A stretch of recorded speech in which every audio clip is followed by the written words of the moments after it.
Assalamualaikum warahmatullahi wabarakatuh. Kami dari kelompok 4 akan mempresentasikan hasil kerja kami. Materi kami berjudul Getaran, Gelombang, dan Suara. Di sini ada saya sendiri, Altarsya Samsa, lalu ada Rahmatan Al-Wahidin dan Livia Francisca. Materi pertama yaitu getaran. Getaran adalah gerakan di sekitar titik kesetimbangan dengan lintasan tetap. Lalu suatu benda disebut bergetar bila benda tersebut bergerak bolak-balik di sekitar titik kesetimbangannya. Contohnya A ke B, B ke C, B ke A, dan seterusnya. Lalu disebut satu getaran apabila benda tersebut bergerak dari titik dan kembali ke titik awal semula. Ya, ini ada contohnya bandul itu, coba dilihat kan. Nah, itu A ke B itu sudah satu putaran, B ke C lagi, begitulah seterusnya. Nah, titik awalnya di sini ya B. Jadi dia bergerak bolak-balik, misalnya B ke C atau B ke A, itu disebut bergetar. Lalu ada simpangan dan amplitudo. Simpangan adalah jarak antara benda bergerak dengan titik kesetimbangan, dan amplitudo adalah simpangan terjauh. Jadi A ke B sama dengan B ke C. Nah, itulah amplitudo yang paling jauhnya. Lalu di sini ada frekuensi dan periode. Frekuensi adalah banyaknya getaran per satuan waktu, dan kalian bisa baca rumusnya, itu F sama dengan N per T ya. Lalu ada periode. Periode adalah waktu yang dibutuhkan untuk melakukan satu gerakan. Jadi rumusnya T sama dengan T per N. Nah, di bawah sini ada contoh soalnya ya, lagi selanjutnya. Yang pertama, sebuah bandul bergetar sebanyak 70 getaran dalam waktu 10 sekon. Berapakah frekuensinya? Nah, jadi sudah diketahui getarannya berapa, waktunya berapa. Jadi tinggal masukkan langsung pakai rumusnya ya. Nah, itu bisa kalian lihat sendirilah biar menghemat waktu. Lalu yang kedua, itu banyaknya getaran ada soal lagi, banyaknya getaran yang dihasilkan tiap detik adalah 20 getaran. Hitunglah periodenya. Nah, di sini kita mencari periodenya.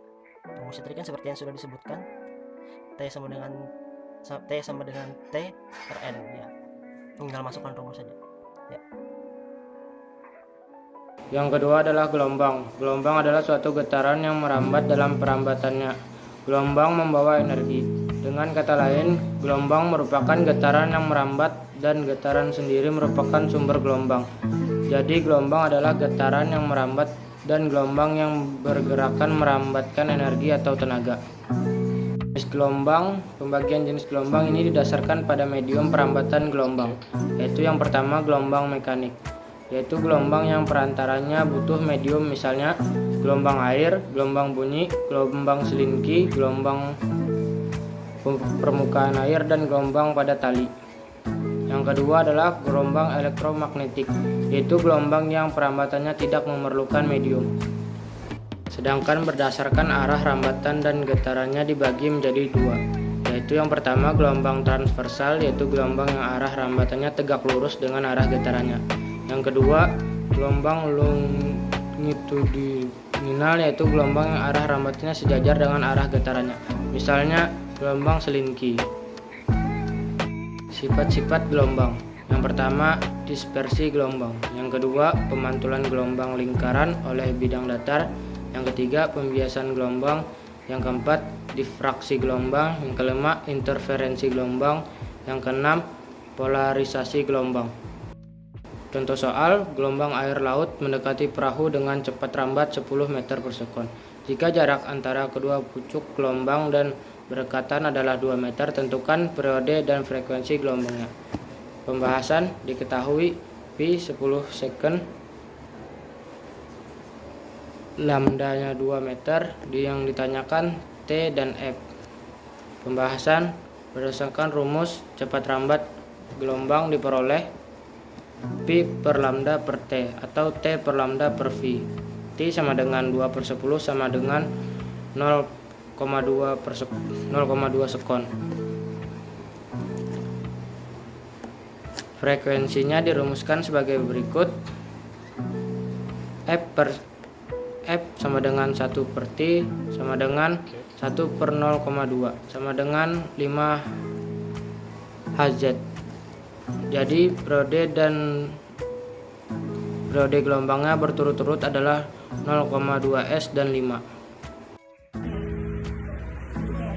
Bunyi yang bisa kita dengar sebenarnya memiliki sifat-sifat atau karakteristik tertentu hingga bisa berpindah dan merambat ke media tertentu. Sifat-sifat bunyi. 1. Dapat merambat melalui zat padat, zat cair, dan gas. 2. Dapat diserap dan dipantulkan. 3. Dapat dibiasakan. Keempat, dapat mengalami pelanturan. Dan yang kelima, bunyi dan gelombang bunyi mengalami perpaduan. Jenis-jenis bunyi. 1. Ada infrasonik, adalah jenis bunyi yang sangat lemah karena jumlah getaran dalam gelombang bunyi berenergi infrasonik kurang dari 20 getaran per detiknya. Lalu yang kedua ada audiosonik. Audiosonik adalah jenis bunyi yang dapat manusia dengar tanpa alat bantu apapun karena jumlah getarannya bersekitar 20 hingga 20.000 getaran per detiknya. Lalu yang ketiga ada ultrasonik. Ultrasonik adalah jenis bunyi yang levelnya sangat kuat di atas audiosonik dengan jumlah getaran bisa lebih dari 20.000 getaran per detiknya. Contoh sumber bunyi. Alat musik menjadi sumber bunyi karena memiliki resonator yang merupakan ruang udara. Yang kedua ada aktivitas manusia. Berbagai macam aktivitas manusia bisa menjadi sumber bunyi. Contohnya berbicara, bernyanyi yang mengeluarkan suara dan pita suara dalam mulut. Lalu yang ketiga ada alami. Sumber bunyi alami maksudnya adalah muncul begitu saja tanpa pengaruh manusia atau bisa disebut muncul tanpa kesengajaan. Manfaat bunyi digunakan untuk cek kandungan menggunakan ultrasonografi atau USG.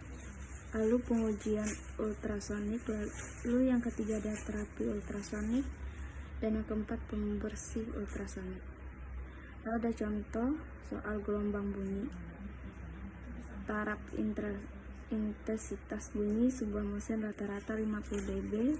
Apabila 100 mesin dihidupkan bersamaan, maka taraf intensitasnya adalah, pembahasannya di situ ada TLN sama dengan TL1 tambah 10 log N, dan TL100 sama dengan 50 dB plus 10 log 100. TL 100 sama dengan 50 dB plus 10 kali 2 sama dengan TL 100 sama dengan 50 dB plus 20 sama dengan 7 dB.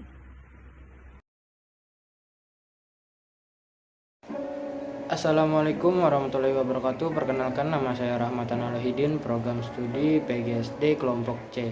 Pada kesempatan kali ini saya akan melakukan praktikum gelombang bunyi pada sebuah gelas yang berisikan air dengan volume berbeda menggunakan sendok.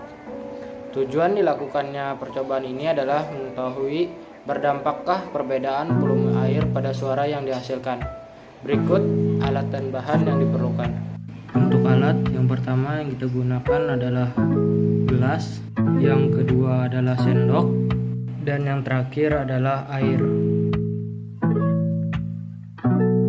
Yang pertama-tama, setiap gelas kita isi air dengan volume yang berbeda-beda. Yang pertama kita isi dengan 1/4 gelas.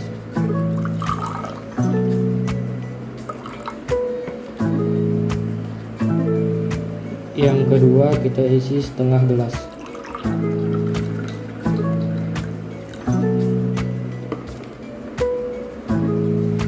Dan yang terakhir kita isi penuh.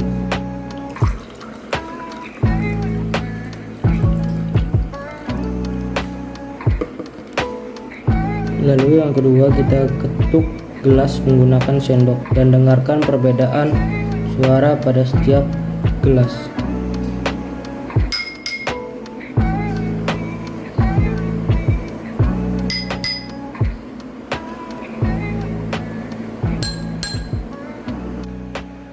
Setelah melakukan percobaan, kita mengetahui bahwa ketiga gelas tersebut yang memiliki volume air yang berbeda memiliki suara yang berbeda juga.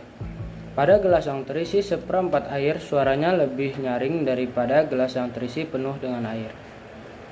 Kesimpulannya adalah semakin kecil volume air dalam gelas, maka semakin besar frekuensi bunyi yang akan dihasilkan. Begitu pula sebaliknya, sehingga volume air berbanding lurus dengan frekuensi bunyi yang dihasilkan. Sekian praktikum dari saya. Mohon maaf bila ada kesalahan. Wassalamualaikum warahmatullahi wabarakatuh. Jadi saya di sini akan menjelaskan tentang materi getaran, gelombang, dan bunyi dalam praktek kita keseharian. Nah, di sini saya menggunakan media gitar.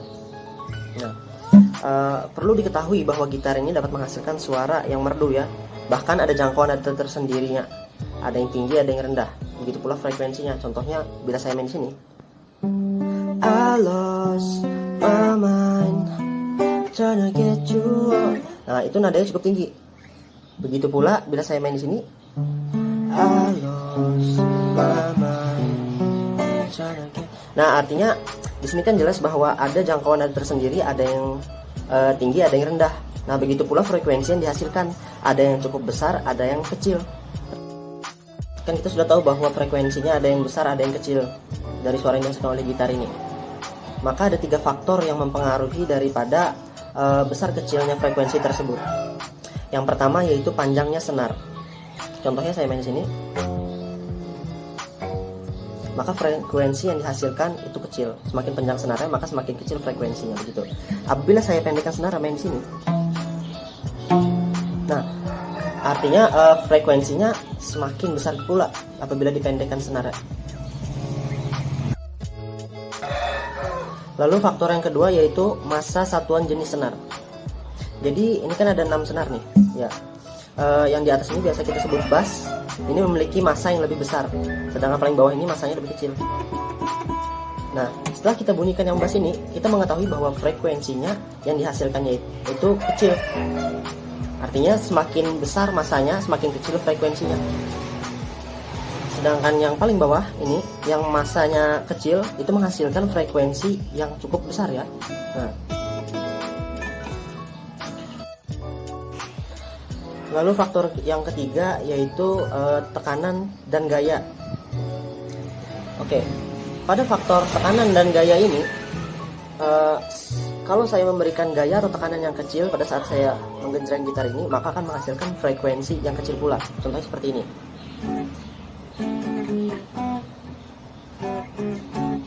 Kan frekuensinya kecil. Namun apabila saya memberikan gaya dan tekanan yang cukup besar ya, maka akan menghasilkan frekuensi yang cukup besar pula seperti ini.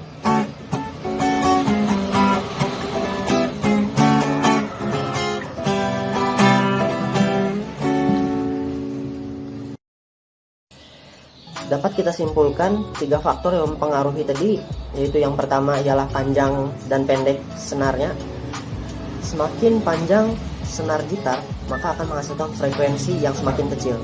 Sedangkan semakin pendek senar gitarnya, maka akan menghasilkan frekuensi yang besar ya. Yang kedua faktornya yaitu massa jenis satuan senar. Semakin besar massa jenisnya, maka akan semakin kecil yang frekuensi yang dihasilkan. Dan sebaliknya, semakin kecil massa senarnya ini, maka akan semakin tinggi frekuensi yang dihasilkan.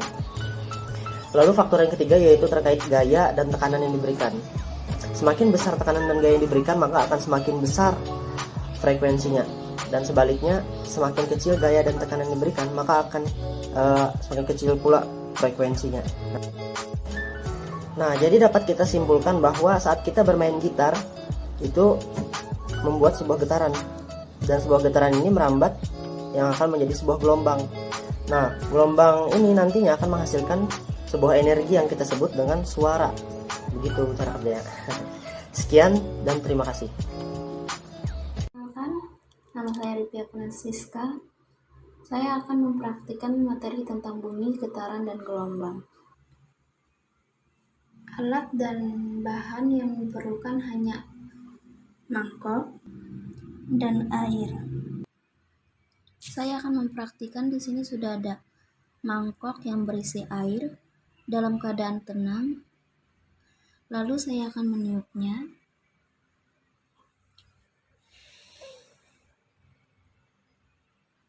Terlihat air tersebut bergelombang. Gelombang tersebut terjadi karena ada udara yang saya hasilkan, sehingga membuat air tersebut bergelombang. Ini termasuk dalam gelombang mekanik karena tidak memerlukan medium dalam perambatannya.